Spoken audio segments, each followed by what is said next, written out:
What's up YouTube, it's Joltik TCG here and welcome back to another TCG video on my channel. I'm currently hiking the Hollywood Hill, and in this video we're going to be doing the Pokemon TCG World Championships. It's my 6th World Championship that I'm attending, and yeah, last year we got 21st, so let's see what this year will bring.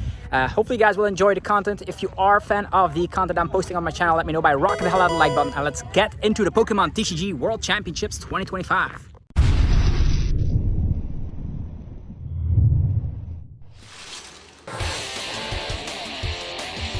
Okay, currently we are June 16th. That means Worlds is in exactly 2 months. Around 60 days left for us to prepare, and I actually started doing the preparations by cutting out the proxies. I went to PokemonProxies.com, printed out like a bazillion amount of new cards from the Black Bolt and the White Flare set that actually comes out next month. But I want to be preparing myself as much as possible, so we're doing the preparations, printing out the proxies, cutting them out, and the next step will be, of course, to create all the deck lists there are, and then go with elimination process.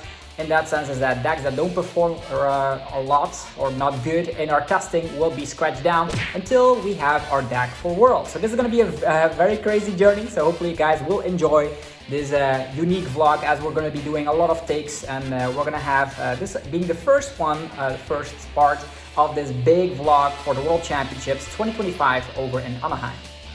Today is June 18th, and let me tell you where I'm currently at with my Worlds training. I created 2 deck lists already that I'm going to be testing out tomorrow. So the testing already starts here. As you can see, we have these lined up. We have Zekrom, Miraidon, as well as the Typhlosion. So I am very curious to see if any of these new archetypes, or updated archetypes I would say, is going to be having some impact here. Okay, so the testing has confirmed that Typhlosion sometimes is a little bit lackluster with the damage output if you're up against something like an Iron Hands with a Bravery Charm.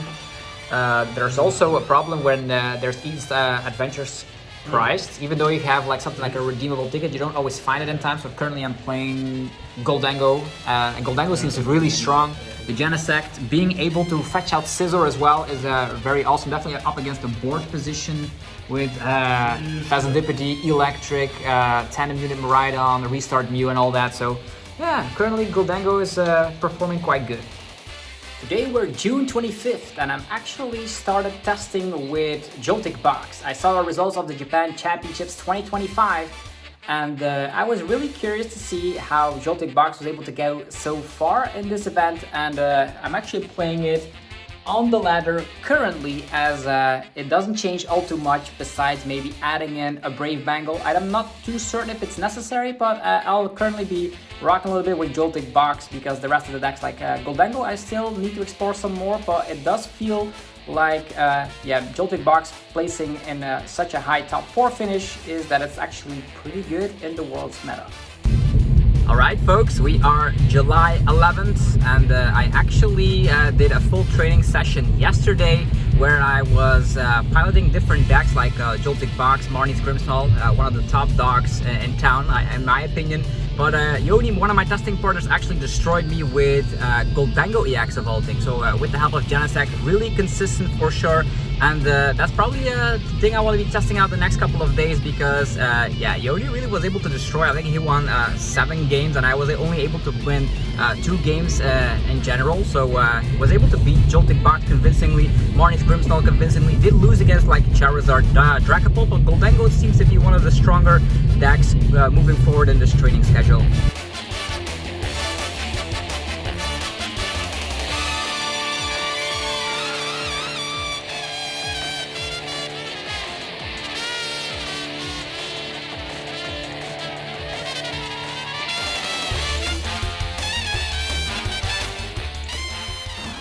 Alright, we are July 21st, and I actually had a training session with one of my teammates, Leonard. We actually played a lot of games, a lot of best of 3s, and what I figured out is that Goldango is really strong. I'm not gonna lie, it's definitely tier S after testing. Also Gardevoir with the upcoming, yeah, the new Jellicent EX is very, very strong as well. So I don't know which deck I'm currently on. Also tested out a little bit of Dracopult with a heavy line of Dusknoir, because I feel like Dracopult and Dusknoir go hand in hand to just win tournaments, and without Psyduck in the World's meta, it could actually have a shot. So I'm very curious to see what the rest of my training will actually conclude. For now, I'm rocking Dracopult Dusknoir as well as Goldango, so the rest of the training will commence very shortly. Alright, July 24th. Today we're actually doing some health training, because you don't have to have a great mind in order to win Worlds. You also have to have a strong body. Just make sure you can last all these tournaments. And I'm actually watching Azul GG play Goldango, because currently I'm on Goldango. And yeah, you want to be, of course, knowing the best plays possible. This is a very strange list with a Rever Room in there. Not too convinced about that quite yet. But he's also playing Iron Bundle, which is something I've been practicing with a lot. So we'll see what the rest of the training will have.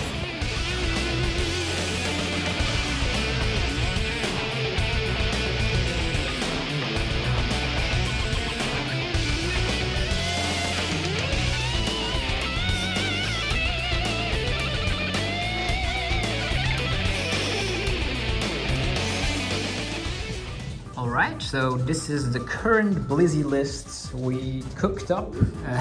This actually has the Mist Energy in there, Rigid Band, what else is cool? Tool Scrapper, and Roaring Moon EX. Has a little bit of answers for a lot of decks in the meta. These are like the current deck cards I'm debating. Rigid Band again, second one, seems pretty good. Maractus with an air balloon, maybe? Melodic. And testing, actually, it was not that useful, didn't use it too much, only up against like Dracopult with Charizard, but I didn't see that a lot. Also grinded out tons of games on the ladder, I think over 50 on the ladder, and then in real life also a dozen more, so we'll see. Will this be the deck I'm playing at Worlds? Find out. We went from Joltik Box to Goldango to... Was there any other deck that I actually was using? Which deck would you recommend for Worlds? Man, I have no idea. Gardevoir? Guard is still pretty strong, even though like it can be like a little bit under the radar, although it's gaining more and more popularity. The regular version again, without the Jellicent. I'm trying out a hybrid version right now. Yeah, it's a tricky meta. Just play what you're comfortable with, because there's a lot of good decks out there. Just play something which is strong, fast, and yeah, which you feel comfortable with. Day 1000 of practice. Today on the menu, the fantastic Joltik Box up against Marnie's Grimmsnarl. I expect Marnie's Grimmsnarl and Gardevoir to be popular, so I swapped back to a Joltik Box after figuring out that Blizzy apparently has a bad Raging Bolt matchup if people know what they're doing. So we'll see how Worlds how it will go, to be honest, because the meta is not defined quite yet. People from all over the world will be there. I wonder what the people from Asia will bring, because they're used to be playing best of one. We're used to playing best of three, so will they be confused? They also have like cards like the Mega Pokemon. I don't know if they're already released there, but they will have to play our format. Let's see how that goes.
Today we're going to be playing the Anaheim Pokemon TCG World Championships 2025.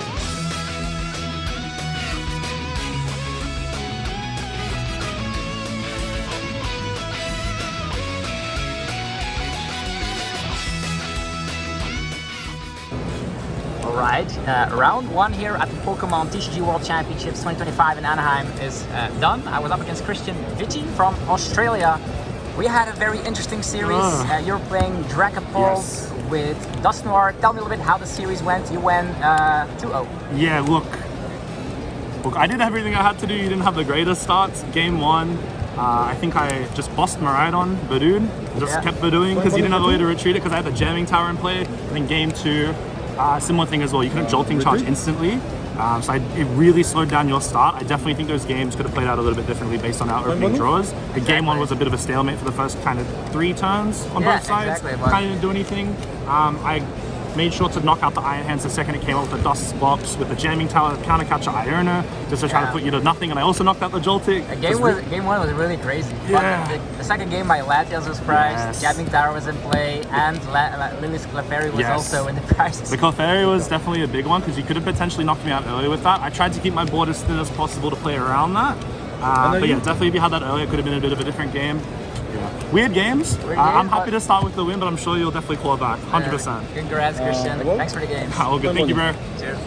Alright, the first dub of the day, up against Marnie's Grimsnell.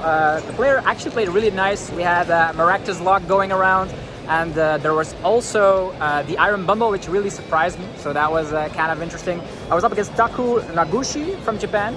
Never heard him, but he is a very nice fella. Unfortunately, he didn't speak English very well, so no interview, but currently 1-1 at the Pokemon World Championships 2025. Alright, round 3 is done over here at Worlds 2025. I was up against Jab Jun Lin from Singapore, and yeah, this is the card that really screwed me over, but we played 2 games. You played incredibly well during the first game. Tell me a little bit how you won. Well, it's miraculous. I think you bench lock yourself also. Yeah, I had to Iron Bundle. Iron Leaf. Exactly. You couldn't Iron Leaf. I saw it a little bit too late, and then I was bench lock, and I hoped like you were like trapped something else, but you played incredibly well. Yeah, I was thinking about you bossing my Miraculous for game, so I had to have the 2 roll before I tried to Phantom. Yeah, exactly. And game number 2, I had like the worst prizes ever. I had to like Jolting Charge on Miraidon to take prizes on Latias, but yeah, the deck, when Dragapult sets up, it's very hard to beat. You have a lot of things you can do. What is your favorite card in Dragapult currently? Honestly, Badoo. Badoo? Yeah, honestly, in this matchup, it's not as cool. Yeah, cool. Thanks, Jap, for the games, and I wish you a lot of luck for the rest of the rounds. Thank you. Thank you. Cheers. Alright, round 4. I unfortunately lost the gentleman's agreement, so I honored it, which was really nice, up against Yi Ching Chen from China. Never played against someone from China, really friendly. They were playing Goldango, and I won the first one conveniently, and the second one was a little bit harder, as he really used the scissor, and he had an Iono in the perfect time, so we were 1-1. Didn't have enough time for the game 3 to finish, and I started Blood Moon, which meant unfortunately he won on prizes, so lost the gentleman's agreement right there, meaning 1-3. So I could drop, but I'm not gonna do that. Alright, round number 5 is done. I was up against Yusei Egawa, and it was actually a pretty interesting matchup because they were playing Raging Bull, the one from the Japan Championships, and that's actually one of those decks that does not play Slitherwing. It also wants to go second with Pokegears and stuff, no Noctowl engine. So I breezed through it with a swift 2-0. I could not actually do the interview, so there's a lot of people from Asia. It's actually kind of insane. So I played 2 Japanese players, one from China as well as one from Singapore. So it's literally worlds because you're not playing that many people against in Asia and the regular regionals where I'm going. So it's nice, a little bit of refreshment. So we'll see how it goes. We have 2 victories, 3 losses. I know we cannot go to day 2 any longer, but I want to be playing internationally against a lot of different countries. That's my aim right now. Okay, round 6 is done. I was up against Haruta Fujita from Japan again, so I am playing literally the Asian World Cup, it seems. So I was able to win. He was also playing the exact Raging Bolt 60 from the Japan Championships, which means that I knew it inside out. That means if I just lead off with a 1 prizer, it really worked out. And this situation, I didn't use Clefairy at all. I just went charging up 2 Pikachus and then knocking out all the 2 prizers. Iron Bundle also came in clutch. At one point, I had a baby Raging Bolt, but nothing else, which meant I could just push it down to the wayside, take a 2-prizer there, and end with the Blood Moon. So that was 2 swift victories in a row. So currently 3. Will we have more victories than losses? Let's find out. All right, round 7 was up against Hyung or something from Korea. So still on the Asia road. We are actually 4-3. So we are bouncing back, but a little too late. Unfortunately, I can no longer make day 2. But I'm having a blast. I'm seeing people from all across Asia. I have never played that many people from Asia before. So also we see at the top table something really funky. Goldango with chances in there. So you can use like the redeemable ticket to put the chances in. And then if you knock something out, you have some lucky bonus with the chance to get additional prize cards. So very, very wacky stuff at the top table. So I'm having a blast. Pokemon TCG Worlds. No day 2, but there's still, I think, 1 more round left. So let's play that out and see where we finally land.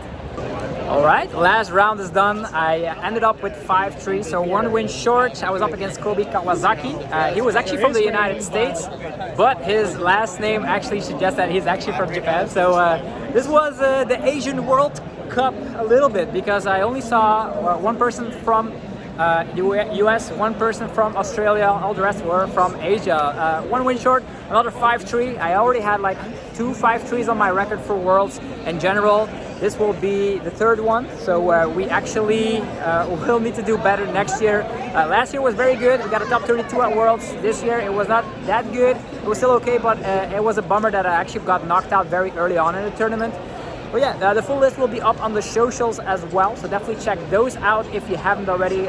Twitter, aka X, Instagram, Facebook, all that stuff. I had a blast, a lot of friendly opponents, a lot of fans as well came to say hi, so I always appreciate that. Signing playmats, signing cards, taking pictures and all that. So hopefully you guys had a blast here. This was the Pokémon TCG World Championships 2025. I did not win, but there will be a lot of content on the channel because the new season has started. I'm going to be playing locals, league ups, league challenges, regionals, internationals, all of that. And we'll just do it over again. Next year will be the one, San Francisco. So if you enjoyed it, let me know by rocking the hell out of the like button. Helps out so much, you have no idea. And I will see you guys in the next one. Peace.